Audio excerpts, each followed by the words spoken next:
ką aš kalbėjau dabar, tai yra viduj šilumos izoliacija, mes turim betoną iš vienos ir iš kitos. Jūsų mokslinių interesų laukas platus. Domitės kompiuterinė ir statybinė braižyba, statinių architektūra ir konstrukcijomis urbanistika. Kas jums pačiam įdomiausia ir kodėl? Labiausia mane domina pačios inovacijos ir kaip pastatyti pastatą kuo pigesnį, kuo šiltesnį, kad būtų žmogui jisai pritaikytas kuo labiau ir kad žmogus jaustųsi jame komfortabiliai. Visai neseniai apgynėte daktaro disertaciją. Esate jaunas mokslo daktaras. Ką doktorantūros studijos ir apskritai aukštasis išsilavinimas duoda žmogui? Aš jau mokinuosi daugiau negu 12 metų aukštojoje mokykloje.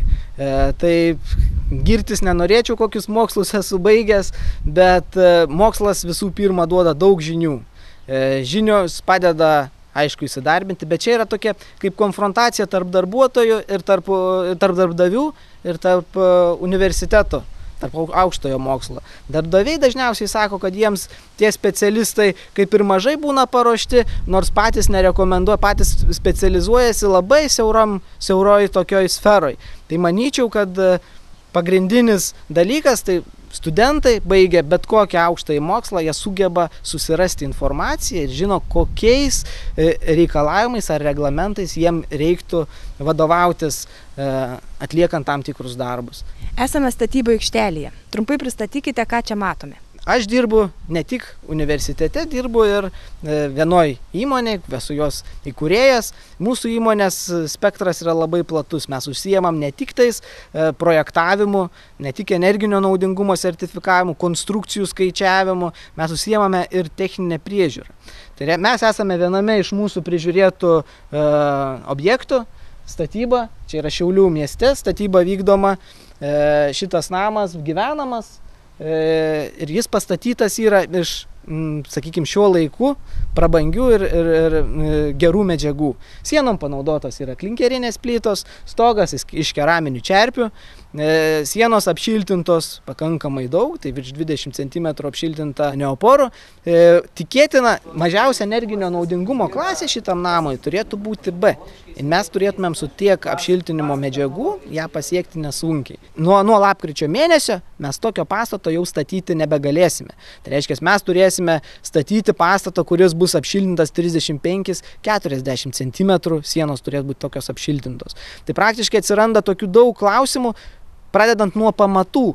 Pamatai turės būti kažkaip tais platesni, kad ta siena atsiremtų, ar ne, kad visa siena, ypač jeigu mes norėsim turėti kaip šito namo sieną trisluoksnį su apdailiniu plyto mūru, tai praktiškai ir siena išplatės. Tai įsivaizduokit, jeigu mes turim blokelių 20 cm, apšiltinimo 35 cm ir dar turim oro tarpą ir apdailinį mūrą, tai mūsų ta siena susidarys netoli 70 cm.